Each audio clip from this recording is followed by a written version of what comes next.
সারা ভারত আইনজীবী union AILU Tripura হাস্তে কমিটিनि लुआजि मुंबाय field सारा स्नि चिथाम हास्ते मालिमुं पान्दा रोखसाबै আগরতলা मुक्तधारा अडिटोरियाम हल नगर संतजाखा सेमिनार संसामुंग मानजागिखा ओडिशा हाइकोर्टनि कचाम जज सुभाषिष तलापात्र AILU नि ऑल इंडिया कास्को senior advocate Vikas Ranjan Bhattacharya senior advocate PP Surendranath Khabai जुदा जुदा एडवोकेट र ধারাবাহিক আক্রমণটা কিন্তু কোথাও ওরা দর্শনগত আক্রমণ করতে পারছেন না,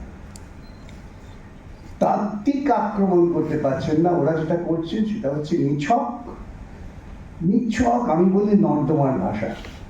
এতে বুঝতে হবে যে আজকে আমরা যারা ভারতবর্ষের সংবিধান এবং সাংবিধানিক নৈতিকতা একটা গুরুত্বপূর্ণ বিষয়, এই শব্দটা খুব ব্যবহৃত হয় না, আমি বিভিন্ন মামলায় বলার চেষ্টা করি যে সাংবিধানিক নৈতিকতা একটা আছে। এই বললেন না, প্রসঙ্গত বললে যে ভারতবর্ষের বহু বিচারপতি সংবিধান কি জানেন না, আপনারা শুনলে অবাক হবেন। আবারও বলতে হয় নিজের কথা। পশ্চিমবঙ্গে বিজেপি ক্ষমতা আসার পর তাদের প্রথম কাজ হচ্ছে বুলডোজার দিয়ে হকার তুলে দাও, বস্তিবাসীদের তুলে দাও। এবং কালকে দেখলাম অগ্নিমিত্রা বলেছেন পথ শিশুর জন্য রাস্তায় দুধ তৈরি করছে, পথ শিশুর জন্য বলছে এটাও করা যাবে না। তো এটার জন্য আদালতে যেতে হয়, স্থগিতাদেশ চাওয়া। বিচারপতিকে স্থগিতাদেশ পাওয়ার জন্য আমাকে 6 ঘন্টা সওয়াল করতে হয়েছে সংবিধানটা কি। যে আপনি ওখানে বসে আছেন সাংবিধানিক আদালতে, সংবিধানটা কি বোঝেন? ভারতবর্ষের সংবিধান তৈরির ইতিহাসটিকে আমরা জানি।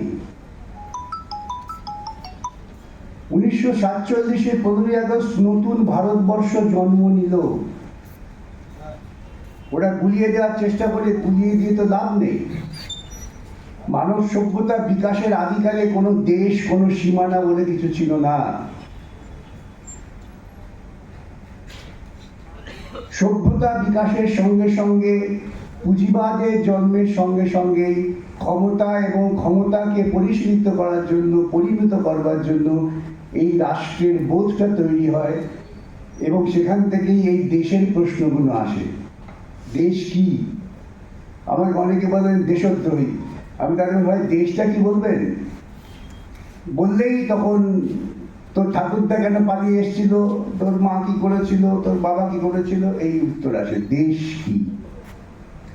আমাদের প্রত্যেককে বুঝতে হবে। আমরা অনেকেই, আমাদের যারা এখানে আছেন অনেকের মনের মধ্যেও কিন্তু কিছু মনে করবেন না, একটু চামড়া ঘষলে পরেই খানিকটা সাম্প্রদায়িক মানসিকতা উঠে আসে। তার কারণ আমরা এমন একটা পরিবেশে লালিত পালিত হয়েছি, এমন একটা শিক্ষাগত পরিবেশের মধ্য দিয়ে আমাদের মনন তৈরি হয়েছে, সেখানে আমরা সবসময় মনে করেছি যে একদল মানুষ তারা একটু ওপরে আর সবাই আমার নিচে। চূড়ান্ত হিন্দু মোহনদাস করমচাঁদ গান্ধী, তাকে হত্যা করলেন কে? নাথুরাম গডসে। নাথুরাম গডসে হত্যার পর তার আত্মজীবনীতে কি বলছেন, কেন হত্যা করেছেন? নাথুরাম গডসে বলছেন তারা চিত পাবন ব্রাহ্মণ, মানে মহারাষ্ট্র উচ্চ বর্ণের ব্রাহ্মণ। আমরা যেমন বাঙালিদের মধ্যে উচ্চ বর্ণের ব্রাহ্মণ। সে মহাত্মা গান্ধীকে হত্যা করেছে এই জন্য যে মহাত্মা গান্ধী অন্তজদের, দলিলদের, যাদের দলিতদের, যাদের হরিজন বলা হতো, তাদের তিনি উচ্চ পর্যায়ে ব্রাহ্মণদের সমপর্যায়ে তোলার চেষ্টা করছিলেন। মৌলিকভাবে একজন মানুষ, তিনি হিন্দু ধর্মের বিশ্বাস করলে, যদিও আমার কাছে মাফ করবেন, আপনারা ক্ষমা করবেন, হিন্দু ধর্ম বলে কিছু হয় না, হিন্দু ধর্ম বলে কিছু নেই। কিন্তু তিনি ওই মৃত্যুর সময় হে রাম বলে যখন তার প্রাণবায়ুটা বেরিয়ে গেল, সেই রকম একজন মানুষ, তিনি উপলব্ধি করেছিলেন। কেন উপলব্ধি করেছিলেন? যে ব্যক্তি জীবনে তিনি যখন সাউথ আফ্রিকাতে ছিলেন, তিনি দেখেছেন কিভাবে মানুষকে শুধুমাত্র তার চামড়ার বর্ণের ভিত্তিতে নিপীড়ন করা হয়। তিনি নিপীড়িত হয়েছিলেন। আপনি যদি কথা বলেন, আপনি কি অবস্থায় কালকে থাকবেন কেউ তার নিশ্চয়তা দিতে পারবে না।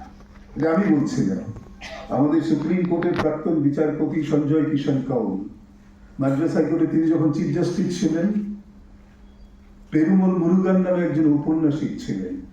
তিনি অর্থনারীশ্বর নামে একটি উপন্যাস লিখেছিলেন, হাফ ইংরেজি অনুবাদ করে তামিল ভাষায় লেখা উপন্যাস। তাকে বাধ্য করা হয়েছে ঘোষণা করার জন্য যে তিনি আর কিছু লিখবেন না। একদিন তিনি ফেসবুকে ঘোষণা করলেন, author Murugan is dead and citizen Murugan is trying to breathe. এটা ছিল তার শেষ ফেসবুক পোস্ট, অর্থাৎ যে লেখক মুরুগান তার মৃত্যু হয়েছে, নাগরিক মুরুগান বেঁচে থাকার চেষ্টা করছে।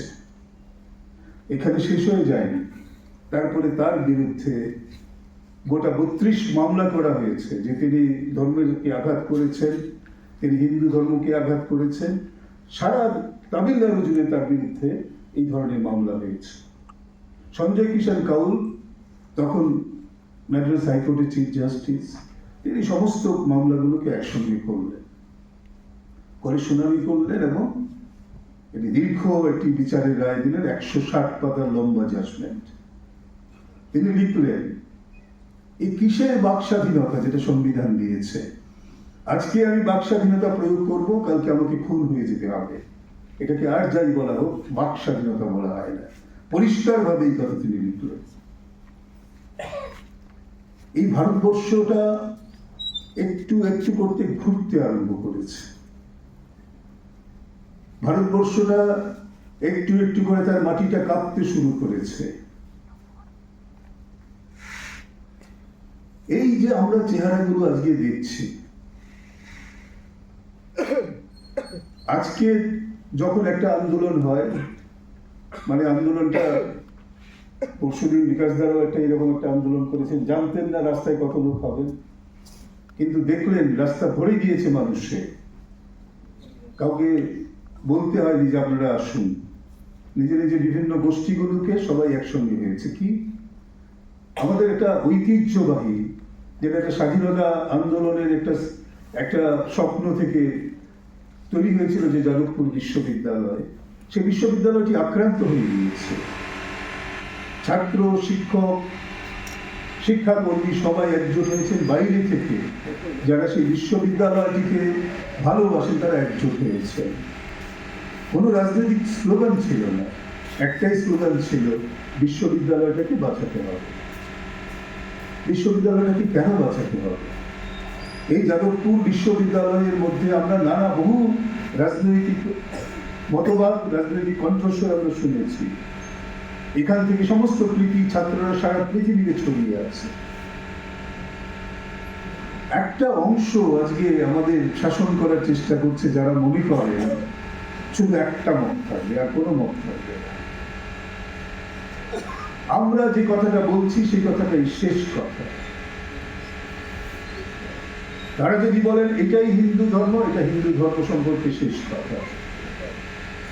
আজকে ভারতবর্ষের শঙ্করাচার্যের 4টে মঠ আছে, তারা এই হিন্দু ধর্মের ব্যাখ্যার সঙ্গে একমত নয়, কিন্তু এটাকে জোর করে চাপানো হবে। এই হিন্দু ধর্মটাকে আজকে তৈরি করা হচ্ছে।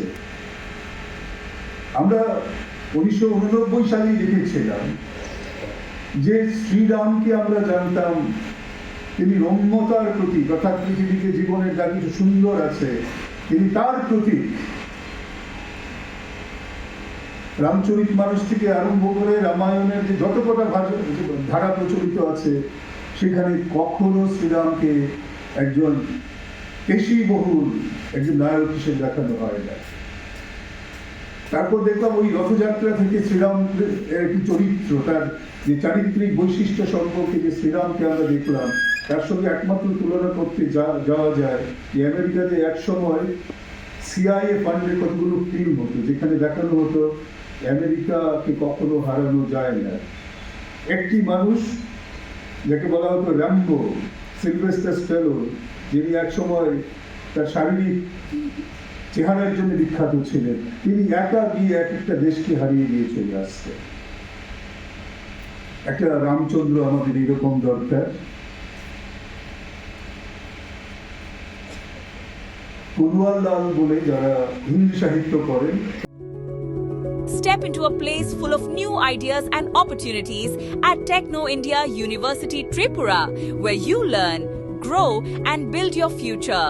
A place that truly helps your dreams become a reality.